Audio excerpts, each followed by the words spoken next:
नमस्कार साथियों, स्वागत है आप सभी का अंकित इंस्पायर्स इंडिया पर। मैं हूं अंकित अवस्थी और चर्चा में है नितिन गडकरी। चर्चा हालांकि बहुत दिन से, लेकिन इस बार कुछ अनोखी चर्चा है। अनोखी चर्चा ये कि नितिन गडकरी हाईकोर्ट पहुंच गए हैं शिकायत लेकर कुछ सोशल मीडिया इन्फ्लुएंसर्स की। मानहानि का दावा हुआ है, 11 करोड़ रुपए की मानहानि। और मामला ये कि इन लोगों ने मेरी इमेज खराब कराने का प्रयास किया। कैसी इमेज? कि इन लोगों ने मेरा E20 से नाम जोड़ दिया।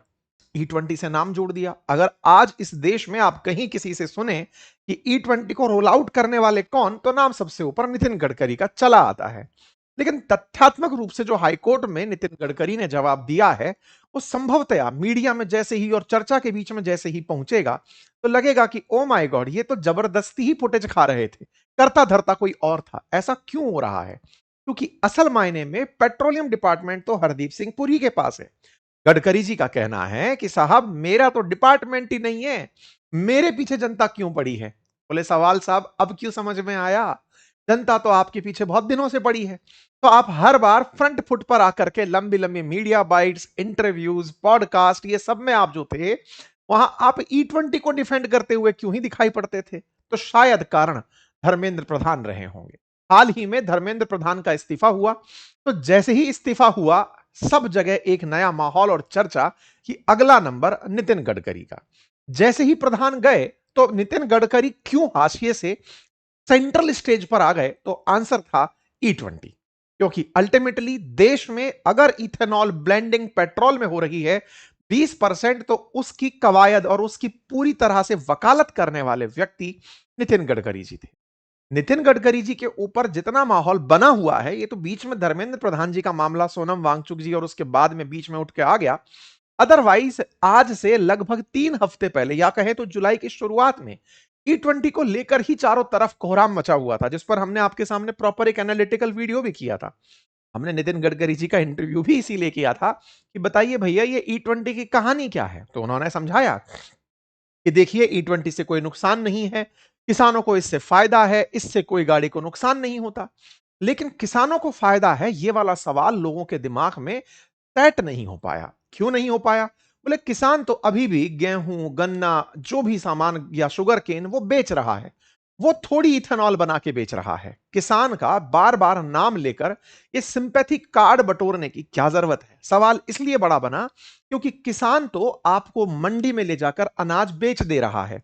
उसके बाद आप खुद ही फूड कॉर्पोरेशन ऑफ इंडिया से उठाकर अनाज परचेज करते हैं और उन्हें उन शुगर मिल रिफाइनरीज को देते हैं जो आपको इथेनॉल बनाकर देती हैं। तो इथेनॉल बनाने वाले का फायदा हुआ, किसान का फायदा कैसे हुआ? ये आम जन को शुरुआत से लेकर अब तक समझ नहीं आया। हां, नितिन गडकरी जी की माने तो बोले अब फसल बिक जाती है। फसल पहले भी बिकी रही थी। भारत के अंदर न्यूनतम समर्थन मूल्य पर चावल, गेहूं बिक ही रहे थे। लेकिन आपने जिस तरह से जोड़ा कि मैं अन्नदाता का भला कर रहा हूं, अगर अन्न से इथेनॉल बना रहा हूं, तो सबने यही पॉइंट डाल दिया कि पहले तो आप यहां से डिटैच करिए खुद को कि आप पहले इथेनॉल बना रहे हैं। ये जो लाइन बोल रहे हैं, इसमें किसान इथेनॉल नहीं बना रहा है। अगर किसान इथेनॉल बनाने लग गया, तो आपकी पुलिस जाकर उसकी धरपकड़ कर लेगी, क्योंकि वो अल्कोहल है। और शराब बनाना घर में वो कच्ची शराब कहलाता है और उसको अवैध माना जाता है।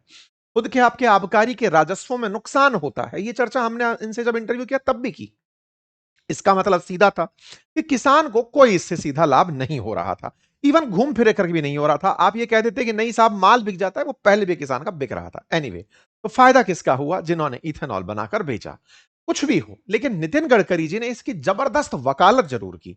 लेकिन इसी वकालत का अब वो गलत तरीके से, शायद अब ज्यादा सही तरीके से, जब उन्हें दिख गया कि आम जन जब पीछे पड़ा तो कुछ ऐसा नतीजा निकल कर आया, तो उन्होंने एक 86 पन्नों की याचिका दायर करके हाईकोर्ट में डाल दी है। बॉम्बे हाईकोर्ट में उन्होंने यह कहा कि सरकार की E20 इथेनॉल मिश्रण योजना से उनका कोई लेना देना नहीं है। तो सर, आप फ्रंट पर क्यों थे? क्या ही कर रहे थे?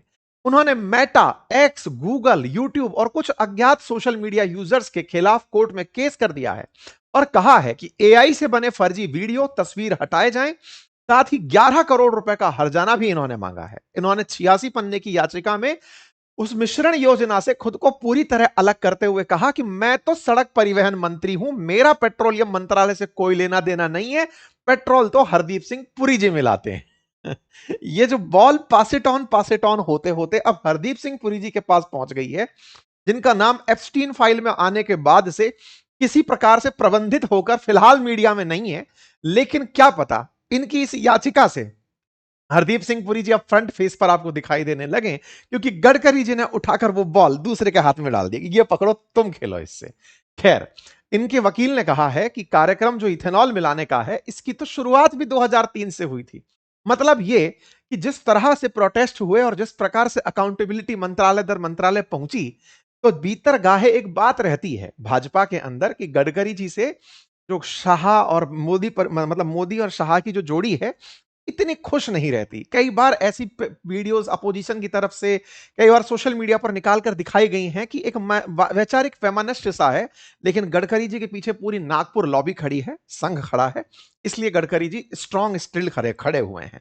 लेकिन अब जो हो रहा है, क्योंकि धर्मेंद्र प्रधान भी संघ से ही आते थे और इस्तीफा उनका ले लिया गया, ऐसे में संघ से ही आने वाले गडकरी जी ने तत्काल प्रभाव से जैसे ही ये लाइन बोली कि सुनो भाई, ये काम आज का भी नहीं है, 2003 से शुरू हुआ है, मतलब बीजेपी का भी कोई लेना देना नहीं है, ये तो यूपीए सरकार के सामने चला हुआ आ रहा है। तो उन्होंने प्रॉपर तरीके से कि साहब इस समय पर इतनी इतनी ब्लेंडिंग हुई, तो मैं आपको सारा अपडेट दूंगा और ये भी बताऊंगा कि क्या वाकई में इसमें नितिन गडकरी जी का कोई कंट्रीब्यूशन है भी कि नहीं है। क्योंकि जिस तरह से इन्होंने जहां जहां मंच मिले वहां वहां पर मैंने हस्ताक्षर कर दिए हैं, मैंने कह दिया है, तो जो भी घटनाएं हुई आज वो सब चीजें निकल कर आई हैं। वहीं दूसरी तरफ सरकार पीआईबी के दम पर, जो मतलब भारत की प्रेस इंफॉर्मेशन ब्यूरो है, उसके माध्यम से लोगों के सामने इथेनॉल को लेकर के अब जन जागरूकता के फैक्ट चेक टाइप के वीडियोस डाल रही है, फैक्ट्स डाल रही है, लिख रही है कि देखो साहब E10 तो हम लोगों ने 2021-22 में ही पूरा कर दिया था, उसके बाद E20 धीरे धीरे पॉलिसी सपोर्ट कोऑर्डिनेशन के माध्यम से आकर पहुंचा और उसका इंप्लीमेंटेशन किस तरह से हुआ यह बताया जा रहा है। बीजेपी के हैंडल से बार बार यह कहा जा रहा है कि E20 को व्यापक टेस्टिंग, वैलिडेशन और सुरक्षा मानकों से जांच कर ही आम जन तक पहुंचाया गया है। मतलब कुल प्रकार से अब पूरी तरह E20 को समझाने में सत्ता पक्ष, पीआईबी ये सब लगे हुए हैं कि साहब E20 में कोई दिक्कत नहीं है। फायदे गिनाते हुए बताया जा रहा है कि अप्रैल 2023 से लेकर अब तक नए वाहन E20 कंपैटिबल बनाए गए हैं, 1 लाख करोड़ रुपए की विदेशी मुद्रा बचत की गई है, 1.25 लाख करोड़ किसानों को और उद्योग धंधों को पैसा मिला है, 54 मिलियन टन CO2 उत्सर्जन में कमी आई है। तो E20 भरोसा यूं ही नहीं बनता। जो ये फैक्ट लिखे जा रहे हैं, इन्हीं पर लोगों के क्वेश्चंस हैं और वो ये कि 2023 से नए वाहन E20 कंपैटिबल बनाए गए, तो उससे पहले वाले व्हीकल्स में जो कंपैटिबल नहीं थे, उनमें आपने E20 मिलाकर डी पेट्रोल क्यों डाल दिया। दूसरी तरफ 1 लाख करोड़ की विदेशी मुद्रा का अगर बचत हुआ है, तो यह विदेशी मुद्रा बचत क्या ग्राहकों में ट्रांसफर हुआ? हुआ यूं कि जो पेट्रोल भराने लोग गए, उन्हें विदेशी मुद्रा बचाकर सरकार ने अकाउंट में रख लिए, लेकिन जब मंत्री जी से पूछा गया कि सर वो पेट्रोल से जो पैसा बचा, वो आपने कस्टमर को यानी कि पेट्रोल सस्ता करके क्यों नहीं दिया, तो मंत्री जी का हाल ही का एक बयान वायरल है जिसमें वो कह रहे हैं कि प्योर पेट्रोल चाहिए तो ले लीजिए, 168 रुपए लीटर है। मतलब यह है कि यहां पर 168 रुपए लीटर में भरा क्यों नहीं लेते, क्योंकि प्योर तो उस भाव में है, आपको सस्ते में दिया जा रहा है, तो यह आपका भला ही है जो आज के दाम पर मिल रहा है। एनीवे, इस बीच में एक और बात निकल कर आती है और वो ये कि लगभग 1.25 लाख करोड़ रुपए किसानों और उद्योग धंधों को दिए गए। किसानों को उनकी फसल बेचने का ही पैसा मिला, इथेनॉल का कोई उन्हें अलग से एडवांटेज नहीं दिया गया कि तुम्हारे गेहूं से या चावल से या गन्ने से इथेनॉल बनी है, तो ये लो तुम्हारे पास अतिरिक्त पैसा मिलेगा, बाकी किसी और का गेहूं चावल जो गन्ना है उससे आपका इथेनॉल नहीं बना है तो आपको नॉर्मल भाव मिलेगा। ऐसा नहीं है।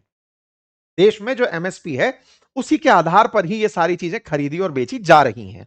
वहीं दूसरी तरफ जहां तक CO2 उत्सर्जन की बात में कमी की कही गई है, कार्बन डाइऑक्साइड उत्सर्जन में जो कमी हुई है इथेनॉल की वजह से, वहीं पर एक फैक्ट और जो काउंटर में पूछा जा रहा है वो ये कि इथेनॉल को प्रोड्यूस करने में पानी बहुत खर्च होता है। जब इथेनॉल बनाते हैं तो इधर CO2 बचा रहे हैं, वहां ड्रिंकिंग वाटर जो पहले से ही बहुत कम है उसके अंदर कमी आ रही है।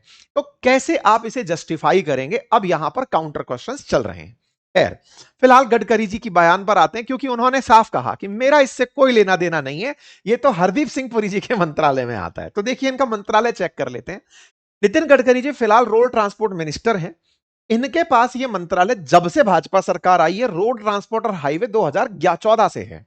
तो ऐसे में आप बीच बीच में अन्य मंत्रालयों में भी अपने पास काम लेते रहे।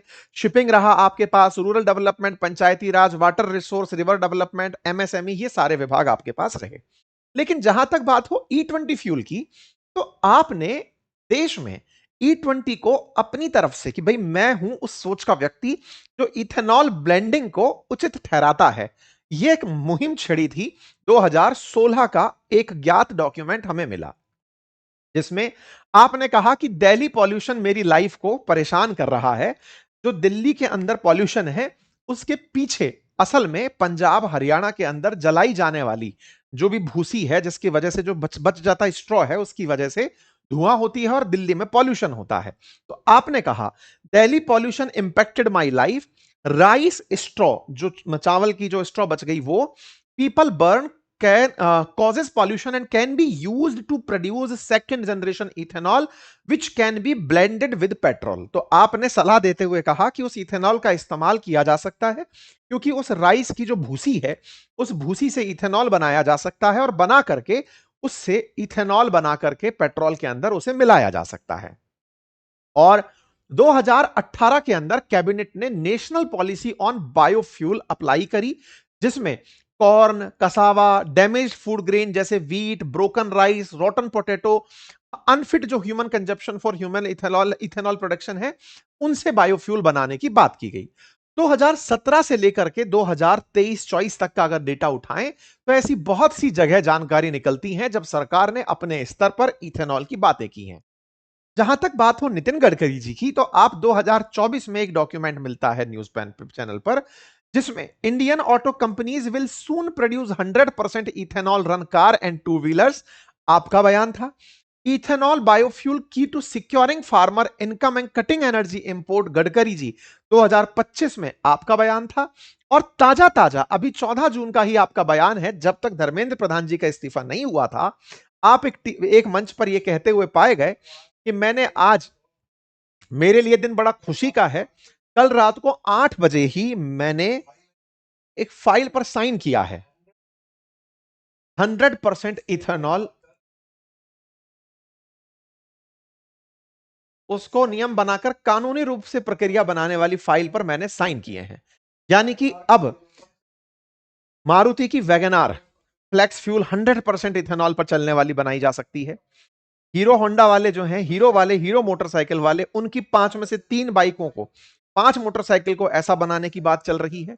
मतलब आपने मंच पर भी खुलेआम ये कहा मैंने दस्तखत किए हैं फ्लेक्स फ्यूल से चलाने के लिए। तो भाई साहब आप तो रोड ट्रांसपोर्ट चलाते हैं, फ्यूल के अंदर E20 हो या 100% इथेनॉल हो, आप आज जाकर के जो हाईकोर्ट में कहे हैं वो हाईकोर्ट की बात आप इस मंच पर कहते हुए क्यों नहीं दिख रहे हैं? आप जब भी पूछा गया कि आप इथेनॉल के ऊपर क्या बोलते हैं, तो इथेनॉल में आप हमेशा बचाव करने वाली चीज में और एक बात कहते हुए पाए जाते हैं कि एक लॉबी है जो लॉबी इथेनॉल को ब्लेंड नहीं होने देना चाहती, क्योंकि उनके पास में जो कमाई का साधन है वो E20 मिलाने से प्रभावित हो रहा है या इथेनॉल मिलाने से प्रभावित हो रहा है। ऐसे में नितिन गडकरी जी ने अपने परिवार और अपने आप की इमेज को E20 के जो वीडियोस आ रहे हैं उनसे प्रभावित होने पर मानहानि का केस करने का निर्णय लिया है। और यह निर्णय स्वाभाविक है क्योंकि जिस तरह से जैनजी प्रोटेस्ट हुआ, जिस तरह से दिल्ली के जंतर मंतर पर प्रदर्शन हुआ और धर्मेंद्र प्रधान साहब का इस्तीफा हो गया, उसके बाद के जो वीडियोस हैं जिनमें छात्र ये कहते हुए मिल रहे हैं कि गडकरी का इस्तीफा, जिस भी जगह देखा जाए जो भी वीडियो नितिन गडकरी, जिससे भी पूछा जाए नितिन गडकरी। क्यों? क्योंकि आपने इतनी जगह मतलब उसको डिफेंड किया है और अब जाकर पेट्रोलियम मंत्रालय का नाम ले दे रहे हैं। कई ऐसी वीडियोस बाहर निकल कर आ रहे हैं, कई मीम्स बनाए जा रहे हैं जिसमें मतलब बिल्कुल मिर्जापुर स्टाइल पर कि भैया देखो हमारे साथ भी कुछ हुआ था, अब तुम्हारे साथ भी कुछ होगा। लोग मतलब इस प्रकार से मीम बना बना करके नितिन गडकरी जी के सोशल मीडिया के ऊपर प्रॉपर तरीके से मीम चल रहे हैं। खैर, जो भी हो, फिलहाल E20 को लेकर सोशल मीडिया पर मुहिम छिड़ चुकी है। चाहे कॉकरोच जनता पार्टी से पूछे गए सवाल हो या फिर E20 जनता पार्टी, अब ये E20 जनता पार्टी भी इसी के चलते बनकर आ चुकी है। जैसे कॉकरोच जनता पार्टी धर्मेंद्र प्रधान जी के लिए आई, ऐसे अब सोशल मीडिया हैंडल्स पर E20 जनता पार्टी दिखाई दे रही है और उसके इंस्टाग्राम हैंडल्स पर तेजी से फॉलोअर्स बढ़ते जा रहे हैं। कोई चुनाव नहीं लड़ना, केवल मुद्दा यह कि E20 वाला काम हटे। तो यहां पर इस पोस्ट में अगर जाकर देखें जनता पार्टी के नाम से, तो बड़ी संख्या में लोग इस कम्युनिटी को ज्वाइन करते चले जा रहे हैं और मुद्दा केवल इतना ही कि E20 के लिए नितिन गडकरी जिम्मेदार हैं और उन्हें पद से हटना चाहिए। अब यह केवल सोशल मीडिया पर उठी हुई मांग होती कि साहब वाहन निर्माता की सिफारिश के मुताबिक फ्यूल उपलब्ध कराया जाए, क्योंकि E20 जनता पार्टी की मांग है आम नागरिकों पर किसी भी तरह का फ्यूल एक्सपेरिमेंट जबरन न थोपा जाए, जिस फ्यूल पर हमें भरोसा है उसे चुनने की आजादी दी जाए, हमारे वाहन कोई प्रयोगशाला नहीं है यह सिद्ध किया जाए। ऐसे में अब सवाल बनता है कि क्या सरकार ने वाकई में E20 ब्लेंड करने से पहले कोई प्रायोगिक रूप से सर्टिफिकेशन लिया था? सदन में यह सवाल भी पूछा गया। हालांकि उससे पहले अभी हाल ही में केजरीवाल जी कहते हुए पाए गए कि इस शनिवार को यानी 1 अगस्त 2026 को national town hall against E20 आयोजित ये करने जा रहे हैं, जिसमें बात इस बात की होगी कि जो E20 आया है उसके खिलाफ जो भी आपके मन में है आप बोलने आ सकते हैं। ऐसे ही तहसीन पूनावाला अपना आंदोलन चला रहे हैं कि साहब मोदी जी आप कहते हैं एक भी बता दीजिए जिसका व्हीकल खराब हुआ हो, मेरे पास कई हैं जिनके व्हीकल E20 की वजह से खराब हुए हैं। कुल मिलाकर अब एक सोशल मीडिया पूरी तरह से कैंपेन निकलकर आ गया है। इसी बीच में गडकरी जी का हाईकोर्ट पहुंच जाना और यह कहना कि मेरा तो कोई लेना देना ही नहीं है E20 से, और जिन्हें प्योर पेट्रोल चाहिए जाके भरवा लीजिए, 168 रुपए का पेट्रोल मिल ही रहा है। खैर, अब जो भी है, एक चीज तो तय होने लगी कि अब इस चीज में अकाउंटेबिलिटी राजनेताओं तक भी पहुंचने लगी है। वो लोग भी अब खुलेआम जो अपने आप को बचाते हुए दिख रहे थे, अब वो यहां से पासिंग दी बॉल कि चलो भाई मेरा नहीं है, हरदीप सिंह पुरी जी आप देख लेना। जो भी हो, लेकिन इसी बीच में संसद के अंदर एक सवाल पूछा गया। सवाल था, क्योंकि एक मीडिया रिपोर्ट बहुत तेजी से टहल रही थी कि E20 पेट्रोल से माइलेज घट सकती है। जहां सरकार कह रही है कि हमने लाख करोड़ रुपए विदेशी मुद्रा भंडार बचा लिया, वहीं आम जनता के लिए एक मीडिया रिपोर्ट तेजी से टहल रही थी, जिस पर चंद्रशेखर आजाद नाम से जो सांसद हैं, उन्होंने इस ट्वीट को करते हुए पूछा कि साहब आप कह रहे हैं माइलेज घट रही है, इसका मतलब एक आम व्यक्ति 3 से 5% की माइलेज अगर घटता हुआ पाता है तो हर 100 किलोमीटर पर उसकी जेब से अगर बाइक चलाता है तो 6 से लेके 11 रुपए और कार चलाता है तो 21 से रुपए लेके 35 रुपए तक ज्यादा खर्च होंगे।